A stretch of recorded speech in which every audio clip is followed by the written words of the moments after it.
Muy bien, vamos al mensaje de la palabra del Señor en esta mañana. Si recibió un boletín de estos el día de hoy, si no, las hermanas le ayudan con eso. Si nos visita por primera vez, usamos este boletín aquí en la primera parte para tomar notas del sermón, del mensaje en esta mañana, de la predicación. Así que todo va a aparecer ahí en la pantalla y usted puede tomar notas del sermón el día de hoy. Los cristianos en todo el mundo, el día de hoy, estamos celebrando que hace más de 2000 años, Cristo venció la muerte al tercer día. Hoy celebramos el domingo de resurrección. Y aunque pudiéramos decir, porque no tenemos la fecha exacta, algunos pudieran decir, bueno, pero ¿quién dijo que un día como hoy? No importa si fue un día como hoy, o fue la semana que viene, o fue la semana anterior, pero nosotros como cristianos celebramos la victoria sobre la muerte de nuestro Señor Jesucristo y la celebramos un día como hoy. Pero cada domingo que nos reunimos aquí para celebrar la presencia de Dios en nuestra vida, lo hacemos porque Cristo resucitó.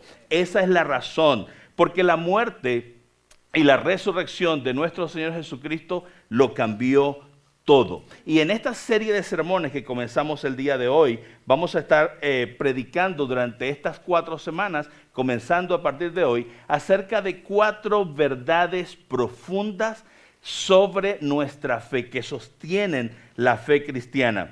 Y el objetivo de predicarles esta serie de enseñanzas es ayudarles a cada uno de ustedes a que puedan desarrollar una fe más profunda, una mejor relación con nuestro Señor y Salvador Jesucristo. Y yo estoy completamente seguro que así como yo, cada uno de ustedes, cada uno de nosotros tenemos áreas en nuestra vida en la cual mejorar en nuestra relación personal con Dios. Necesitamos una transformación profunda de nuestra fe para vivir la vida, para vivir el día a día, porque la fe es lo que nos sostiene y lo que nos impulsa para vivir la vida todos los días. El mensaje de hoy se titula La Evidencia. Ese es el título del sermón el día de hoy. Y lo que vamos a hacer el día de hoy es que vamos a analizar 2 aspectos importantes sobre la resurrección. Vamos a revisar las evidencias de la resurrección. No vamos a revisarlas absolutamente todas, pero vamos a revisar unas que son muy importantes. Y lo otro que vamos a ver es la transformación que la resurrección tiene en la vida de las personas y ha tenido en la vida de millones y millones de seres humanos en toda la historia.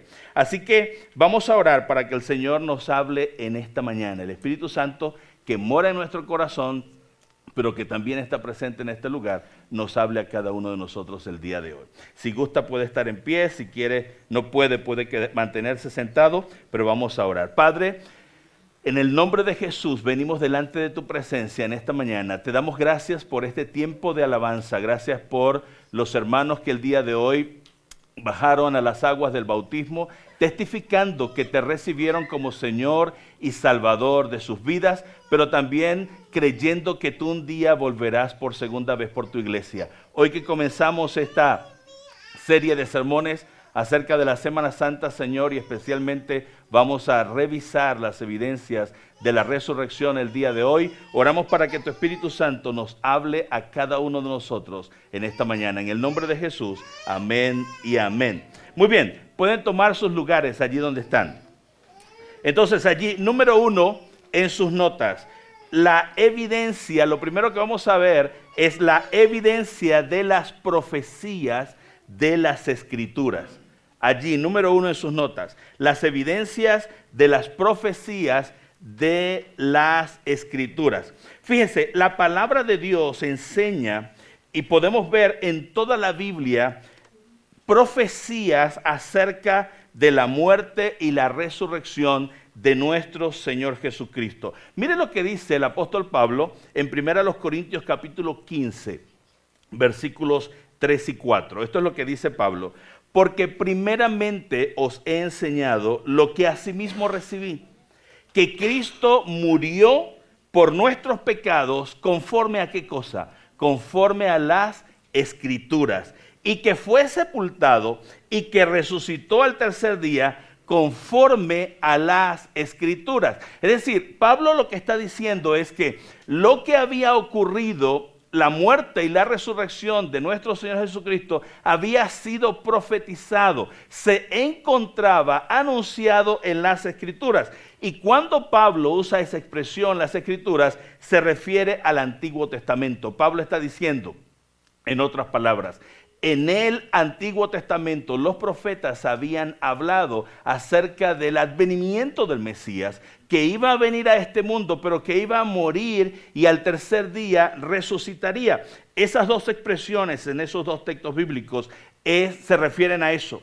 Había sido escrito, había sido anunciado, había sido profetizado con cientos de años de anticipación que Dios enviaría a un Mesías que sería sacrificado por toda la humanidad, pero que resucitaría al tercer día. Y quiero solamente mencionarlo el día de hoy, no voy a profundizar en eso, pero solo para leerlo y citarlo para ustedes, en Isaías capítulo 53. Así dijo el profeta Isaías en los versículos 3 al 7. Hablando del Mesías, el profeta dijo lo siguiente: despreciado y desechado entre los hombres, varón de dolores, experimentado en quebranto, y como que escondimos de él el rostro, fue menospreciado y no lo estimamos. Ciertamente llevó él nuestras enfermedades y sufrió nuestros dolores, y nosotros le tuvimos por azotado, por herido de Dios y abatido. Versículo 5, mas él... Se da cuenta que en un principio el profeta está hablando de alguien, ahora hace referencia directamente a una persona, como si estuviera apuntando y diciendo, mas él herido fue por nuestras rebeliones, molido por nuestros pecados, el castigo de nuestra paz fue sobre él, y por su llaga fuimos nosotros curados. Todos nosotros nos descarriamos como ovejas, cada cual se apartó por su camino, mas Jehová cargó en él el pecado de todos nosotros. Angustiado él y afligido, no abrió su boca. Como cordero fue llevado al matadero, y como oveja delante de sus trasquiladores enmudeció y no abrió su boca. Cientos de años, 600 años antes, el profeta Isaías habló estas profecías acerca del Mesías que Dios enviaría para morir en la cruz, y se está refiriendo a Jesús. No solamente eso, hay más de 300 profecías en todo el Antiguo Testamento que hablaban, que anunciaban sobre la muerte y la resurrección de nuestro Señor Jesucristo. Y no eran ideas vagas de que algo pasaría. Hermanos, fue profetizado incluso la ciudad donde nacería. Incluso las 30 piezas de plata por las cuales Judas traicionó al Salvador fueron profetizados, detalles específicos acerca de la muerte y la resurrección de nuestro Salvador. Pero no me quiero referir a las profecías del Antiguo Testamento como una evidencia. Me quiero referir en esta mañana a las profecías que Jesús hizo sobre sí mismo. Los anuncios que Jesús, estando ya aquí, hizo sobre su muerte y sobre su resurrección. Así que vamos a ver allí la primera que vamos a ver, la encontramos en Marcos capítulo 8, versículos 31 al 32. Y Jesús dijo lo siguiente, dice Marcos, esto es lo que los evangelistas en los evangelios registran. Y los evangelistas nos enseñan que Jesús habló anticipadamente de su muerte y de su resurrección. Dice así Marcos 8, 31 al 32. Y comenzó a enseñarles que le era necesario, es decir, Jesús comenzó a enseñarle a sus discípulos que le era necesario al Hijo del Hombre, hablando de sí mismo, padecer mucho y ser desechado por los ancianos, por los principales sacerdotes y por los escribas, y ser muerto y resucitar después de 3 días. Esto les decía claramente Entonces Pedro le tomó aparte y comenzó a reconvenirle. Permítanme situarnos aquí. Nosotros conocemos actualmente la historia porque han pasado más de 2000 años, pero póngase por un momento en su mente en el contexto de quienes están escuchando estas palabras por primera vez. Jesús está hablando a sus discípulos. Nosotros conocemos la historia, conocemos que murió, conocemos la pasión del Cristo, conocemos la resurrección, pero sus discípulos en ese momento de la historia no conocen lo que va a ocurrir en el futuro, no saben absolutamente nada. Y Jesús comienza a enseñarles y comienza a decirles que es necesario que Él tenga que padecer. Y le da detalles específicos. Fíjese cuando dice que iba a ser desechado por los ancianos y por los sacerdotes, por los principales. Está hablando específicamente de los grupos religiosos de su entonces. Y Jesús les dice, pero resucitaré al tercer día. Mantenga en su mente el contexto de quienes están escuchando estas palabras por primera vez. Hay una segunda vez que Jesús habla de su muerte y de su resurrección. Está en Mateo 17, 22 al 23. La primera ocurrió en Cesarea de Filipo y estos anuncios de la muerte y resurrección de Jesús ocurren durante el tercer año de su ministerio. Y ahí en Mateo capítulo 17, versículos 22 al 23, en esta ocasión este anuncio ocurre en Galilea después de la transfiguración y dice así la palabra del Señor. Estando ellos en Galilea, el anterior anuncio había ocurrido en Cesarea de Filipos. Jesús les dijo, el Hijo del Hombre será entregado en mano de hombres, le matarán, mas el tercer día resucitará. Mire la reacción de los discípulos y ellos se entristecieron en gran manera. La primera reacción que vimos en el primer anuncio, dice el evangelista, y Pedro comenzó a reconvenirle. Pedro comenzó a decirle, lo tomó aparte a Jesús y le dijo, y yo creo que es importante estos detalles porque nos ayudan a ver el contexto. Nosotros una vez más conocemos lo que ocurrió, pero Pedro no sabía nada de la muerte en la cruz y de la resurrección en ese momento que Jesús está hablando con ellos. Y Pedro se lo toma aparte y le dice, yo creo que no es bueno que hables estas cosas. Yo creo que no está bien esto. O Señor, que esto no te acontezca, que no suceda estas cosas. Y la respuesta en esta segunda cita que encontramos en Mateo, en este segundo anuncio, dice el evangelista que los discípulos se entristecieron en gran manera. Ahora, no creo, y vamos a un poco al contexto bíblico aquí y al contexto histórico, no creo que el haberse entristecido, el que Jesús le dijera que el Hijo del Hombre iba a padecer, tuviera que ver exactamente con que Jesús muriera. Yo pienso que tenía más que ver con el contexto social, con el contexto político que estamos viviendo en ese momento. Porque si viene conmigo y piensa un momento, los discípulos estaban esperando a un redentor y la sociedad estaba esperando a un redentor que les redimiera no muriendo en la cruz del Calvario. Nadie esperaba a un redentor sacrificado. Todos esperaban a un redentor que fuera coronado rey y que se liberaran del imperio romano. Esa era la esperanza que allá en lo profundo del corazón de los hebreos estaba. Estaban esperando a un redentor que le liberara de la opresión romana. ¿Recuerdan? La celebramos la semana pasada, según la tradición, el Domingo de Palmas. Lo recuerdan, ¿verdad? Lo que esa tradición que celebramos hace referencia es que una semana antes de que Jesús sufriera lo que sufrió, Jesús llega a Jerusalén. Y aquel día cuando Jesús llega a Jerusalén, la gente estaba con palmas en sus manos cantando Hosana al Hijo de David. Y eso se refería al heredero del trono de Israel. La gente, el pueblo, esperaba a un rey.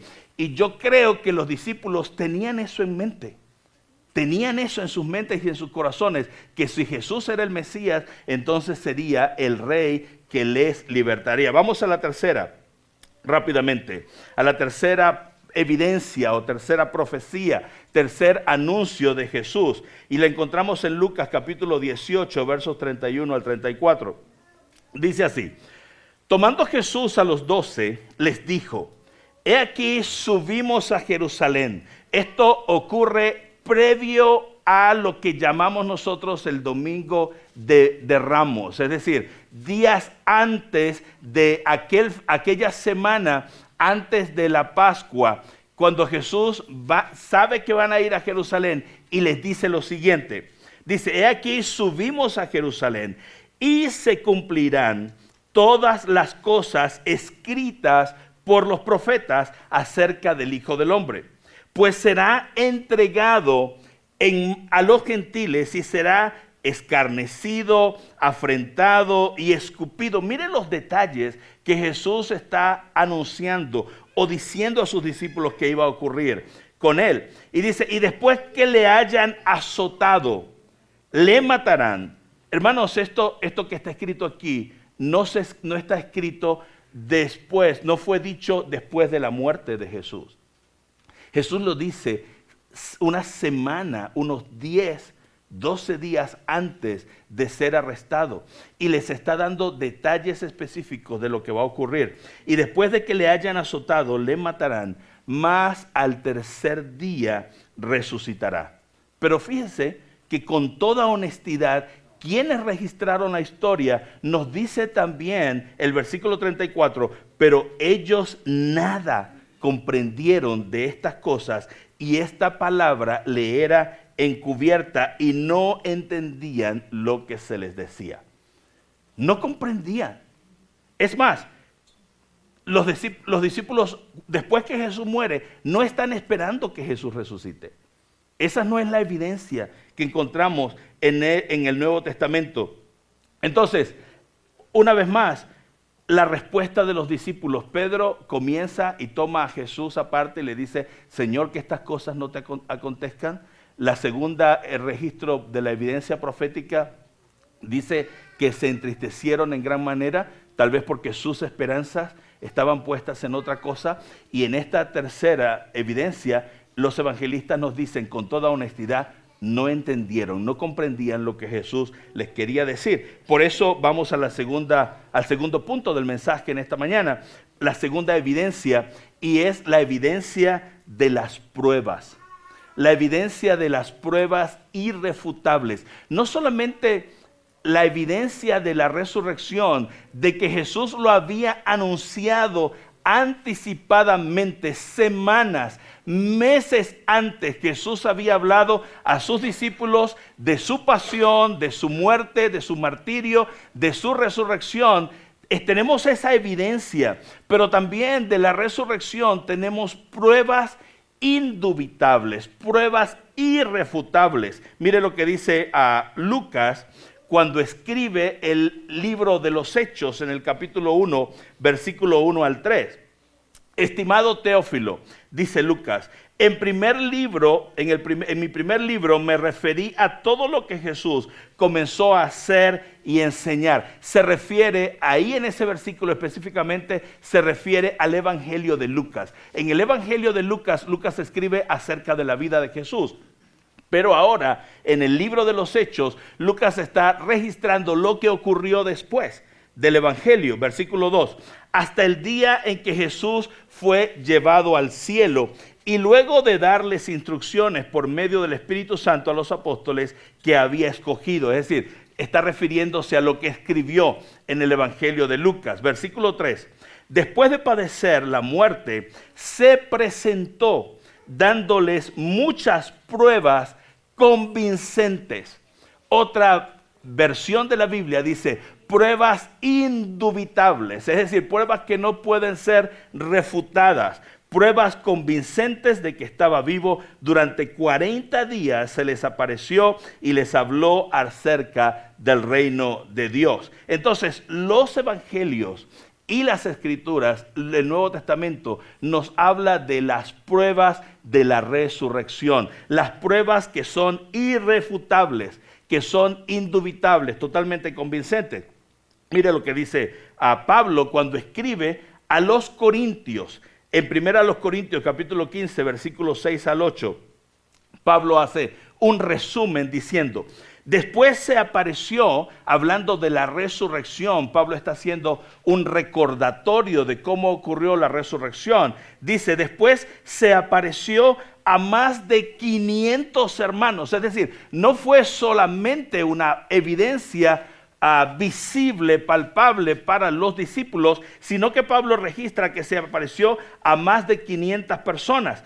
Dice Pablo, mientras yo escribo esta carta, muchos de esos hermanos todavía están vivos. Es lo que Pablo dice, la mayoría de los cuales vive todavía, aunque algunos han muerto. De estos que fueron testigos oculares de la resurrección, mientras yo escribo estas cosas, muchos de esos hermanos todavía están vivos. Algunos ya partieron.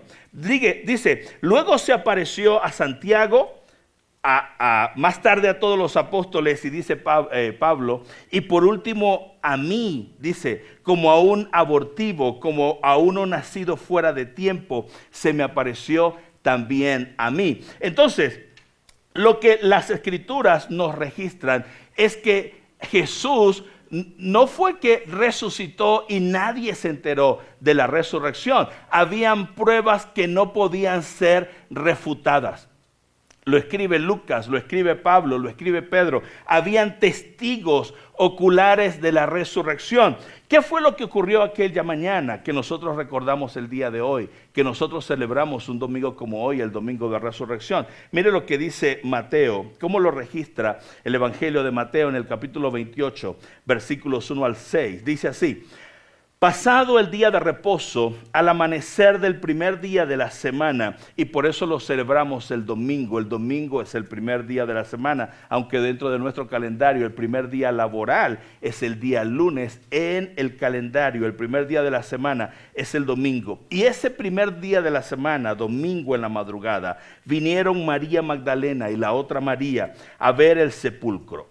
Y dice, y hubo un gran terremoto porque un ángel del Señor descendió del cielo y llegando removió la piedra y se sentó sobre ella. Su aspecto era como un relámpago y su vestido blanco como la nieve. Dice el versículo 4, y de miedo de él los guardas quedaron temblando y se quedaron como muertos. Mas el ángel respondiendo dijo a las mujeres, no temáis vosotras, porque yo sé que buscáis a Jesús, el que fue crucificado. No está aquí, pues ha resucitado, como dijo. ¿Se da cuenta lo que dice el ángel? Como él les anunció anticipadamente, como él les había referido, lo que él había anunciado. Ahora, ¿por qué fueron las mujeres el domingo en la mañana? Fueron a ver la resurrección, dijeron vamos a prepararnos y nos vamos a ir a poner ahí en primera fila para ver cuando la piedra sea removida. No, las mujeres no fueron a ver la resurrección. Las mujeres no fueron a esperar que el Señor resucitara. Ellas iban a ungir el cuerpo del Señor, porque cuando Jesús muere el viernes por la tarde, estaba para entrar a las 6 de la tarde del viernes, entraba el Shabbat, comenzaba a las 6 de la tarde del viernes, comienza el día sábado para los hebreos. Entonces Jesús, al morir el viernes en la tarde, fue bajado rápidamente de la cruz y fue llevado a un sepulcro y no hubo tiempo para ungir el cuerpo del Señor. Entonces las mujeres no podían ir el día sábado. Pasaron toda la noche de aquel viernes, toda la noche del día sábado, y el primer día de la mañana, el domingo muy temprano, iban con especias aromáticas para ungir al cuerpo del Señor para la sepultura. Los discípulos tampoco estaban allí, si se da cuenta. Los discípulos no estaban esperando que Jesús resucitara, porque no lo habían entendido. Y aquel primer domingo en la mañana, ¿sabe dónde estaban sus discípulos? Aquel primer día de la semana, estaban escondidos por temor. No tenían esperanza de la resurrección. Y dice el versículo, voy a Mateo capítulo 28, versículos 11 al 14. Mientras Ellas iban, he aquí, unos guardias fueron a la ciudad y dieron aviso a los principales sacerdotes de todas las cosas que habían acontecido. Y reunidos los ancianos y habido consejo, dieron mucho dinero a los soldados, diciendo: decid vosotros, sus discípulos vinieron de noche y lo hurtaron, estando nosotros dormidos. Y si esto lo oyere el gobernador, nosotros le persuadiremos y os pondremos a salvo. Es decir, los sacerdotes, los ancianos, las autoridades también tuvieron evidencia de que Jesús había resucitado, pero prefirieron no creer, prefirieron mentir incluso acerca de la resurrección. Le dijeron a los soldados que mintieran. Yo les pregunto, mientras yo estudiaba este sermón la semana pasada, y pensando en lo que produjo en la vida de los apóstoles y pensando en lo que ha producido en la vida de millones de personas en toda la historia y lo que ha hecho la resurrección en nuestras vidas también, ¿qué pasó con aquellos soldados? Es una pregunta que me intriga, porque ellos fueron testigos presenciales. Los primeros testigos de la resurrección fue aquella guardia romana que estaba al pie de la cruz. ¿Y sabe por qué estaba al pie de la cruz? Porque los sacerdotes, los ancianos, los escribas sí creyeron, o por lo menos sí pensaron que algo podía pasar, porque la guardia romana no fue puesta sobre la tumba o afuera de la tumba porque Roma dijo que la pusieran. Fueron los sacerdotes los que dijeron: este maestro dijo que resucitaría. Mejor, para que quede bien muerto, que haya una guardia sobre la tumba para que nos aseguremos de que no salga. Y es más, la roca con que fue sellada la tumba fue sellada con el sello del Imperio Romano, con el sello del gobernador.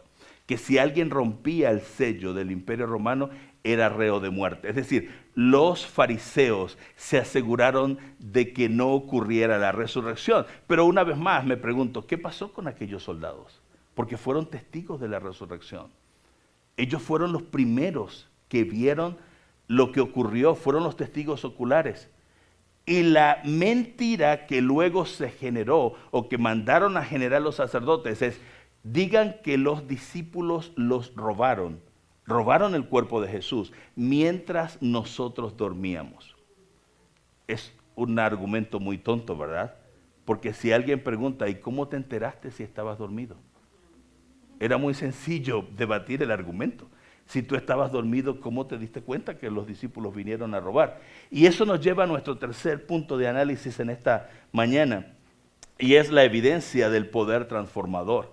No solamente la evidencia de las profecías de las Escrituras y la evidencia de las pruebas indubitables, no había forma de refutar la resurrección del Señor, sino la evidencia del poder transformador.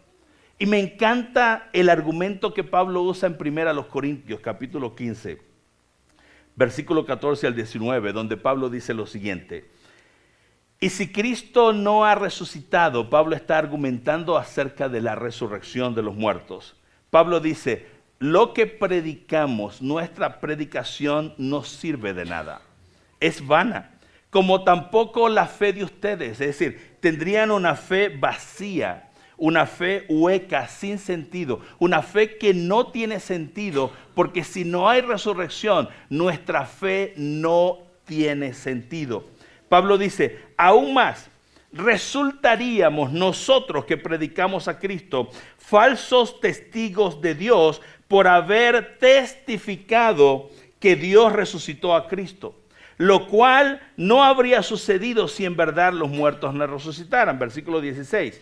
Porque si los muertos no resucitan, tampoco Cristo ha resucitado. Versículo 17. Y si Cristo no ha resucitado, entienda bien los condicionales que está estableciendo Pablo. Dice: la fe de ustedes es ilusoria y todavía están condenados a la muerte eterna. Todavía ustedes están en sus pecados. Versículo 18.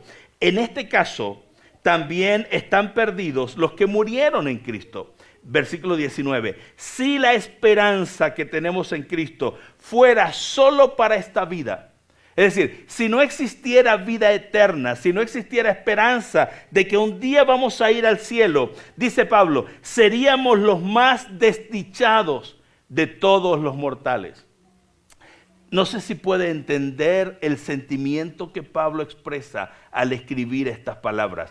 Pablo, cuando escribe estas palabras, está expresando la esperanza que hemos aguardado los cristianos por todos estos 2 milenios, por 2000 años. Un día Cristo volverá. Un día, cuando partamos de este mundo, partiremos a la eternidad, a la presencia del Señor, porque Cristo resucitó. Esa es la base de nuestra esperanza. Y lo que Pablo está diciendo es, si Cristo no resucitó, nuestra fe no tiene sentido. No deberíamos creer incluso sus enseñanzas, porque lo único, el gran fundamento de la fe cristiana es la resurrección del Salvador. Si Cristo no resucitó, entonces esto que tenemos aquí, la fe que tenemos en el corazón, es como la esperanza que tienen aquellos que no tienen a Cristo, que morirán como los animales. Pero nosotros creemos que Cristo un día volverá. Y si nosotros tenemos que partir primero, nosotros iremos a su presencia. Si nosotros nos tenemos que ir, Pablo incluso dice, los que partieron, los que murieron con fe y con esperanza en Cristo. Si Cristo no resucitó, entonces ellos partieron sin esperanza. Pero nosotros tenemos esperanza. Amados hermanos, miren lo que dice el libro de Hechos, capítulo 2, versículo 14 al 16. Entonces Pedro, con los 12, se puso en pie y dijo a voz en cuello. Esto ocurrió días después, semanas después de la resurrección. ¿Dónde estaba Pedro el día que Jesús fue arrestado? En el patio, ¿recuerdan? Y negó al Señor 3 veces. Jesús le había dicho, le había anunciado, Pedro, antes de que amanezca, me habrás negado 3 veces. Y allá Pedro, aquel hombre apasionado, le negó 3 veces. Y luego dice la Escritura que fue y lloró amargamente. Se escondió. Pero después que Jesús resucitó, aquí encontramos en el libro de los Hechos a Pedro predicando el Evangelio con voz en cuello, delante de todo el mundo. La pregunta es, ¿qué hizo la diferencia? La pregunta es, ¿qué cambió a aquellos 11 hombres atemorizados, llenos de temor porque también podían morir? Viendo a su maestro crucificado, se habían escondido, pero ahora salen a proclamar el Evangelio. Hermanos, murieron por el Evangelio. Cada uno de ellos. Si hubiese sido verdad que ellos habrían robado el cuerpo del Señor, supongamos que hubiese sido verdad, y en vez de ser ellos hubiésemos sido nosotros, algunos de ustedes y yo, usted y yo viviríamos una mentira y moriríamos por ella. Esa es la pregunta que tendríamos que responder ante la posibilidad de que Jesús no haya resucitado y de que el cuerpo haya sido robado por sus discípulos. Si hubiésemos sido nosotros, que hubiésemos, como dijeron los sacerdotes, fuimos y robamos el cuerpo de Jesús y vivimos una mentira, pero también estamos dispuestos a morir por esa mentira, yo no lo haría. Es lo que Pablo dice, si Cristo no resucitó, nuestra fe no tiene sentido. Es vana, también es vana nuestra predicación, pero Cristo resucitó, se levantó al tercer día entre los muertos, y ese poder que levantó a Jesús de entre los muertos es el poder que levantó a los discípulos para que predicaran el Evangelio y que extendieran el Evangelio a todas las naciones y nos llegara a nosotros el testimonio de la esperanza. Hermanos, si ese poder que levantó a Jesús de entre los muertos vive en nuestros corazones y tiene poder para transformarnos. El Espíritu de Jehová, el Espíritu del Señor, aquella mañana, aquel primer domingo de la mañana, levantó de entre los muertos el cuerpo del Señor y ahora nos liberta a nosotros y nos da vida abundante y nos da vida eterna y nos da la garantía de que un día nosotros estaremos en la presencia del Señor. Y ese poder, ese Espíritu Santo que mora en su corazón, que mora en mi corazón, también tiene poder para darnos libertad. No solamente para salvarnos, trasladarnos del reino de las tinieblas al reino de la luz, para limpiarnos de todo pecado, para insertarnos dentro de la familia de Dios, sino que tiene poder para ayudarnos en nuestras debilidades, todos los días, a tomar decisiones correctas. Ese poder de la resurrección está disponible para usted y para mí en esta mañana, para transformarnos. Y si usted está aquí en esta mañana y no ha experimentado en su corazón el poder de la resurrección, yo quiero invitarle en esta mañana a que usted considere a Cristo, a que usted abra su corazón para recibir a Jesús como su Señor y Salvador. Y le voy a pedir a que todos nos pongamos en pie en esta mañana. Y si hay alguien el día de hoy que no conoce a Cristo como Señor y Salvador, que nunca ha recibido, nunca ha puesto su fe en Cristo Jesús como Señor y Salvador, quiero invitarle a que lo haga en esta mañana. No hay manera de ser salvos. No hay forma, no podemos nosotros salvarnos a nosotros mismos. Por eso Cristo murió en la cruz. Por eso resucitó al tercer día. No tenemos forma, no hay cosa. En esta semana usted y yo hemos visto personas caminando, pagando por una procesión, haciendo alguna cosa, algún esfuerzo, prendiendo velas, haciendo algún esfuerzo religioso. Porque hay personas que piensan que pueden cumplir ciertas cosas, que pueden hacer ciertas cosas. No hay nada que usted y yo podamos hacer. Por eso Cristo murió en la cruz. Por eso resucitó al tercer día de entre los muertos. Si hubiera algo que usted pudiera hacer, yo se lo diría esta mañana. Pero Cristo lo hizo por ti.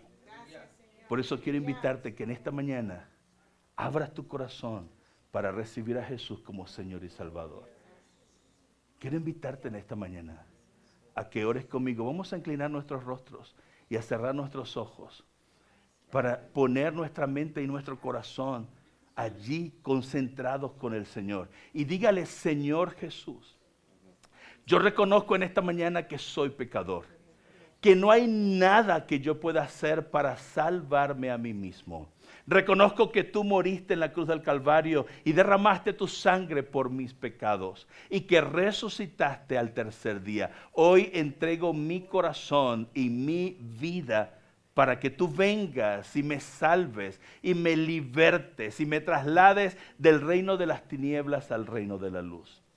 Perdona mis pecados con tu sangre derramada en la cruz. Ven a mi corazón, yo te recibo como mi Señor y Salvador personal. Inscribe mi nombre en el libro de la vida para el día de la redención. Gracias, Señor Jesús. Amén y amén.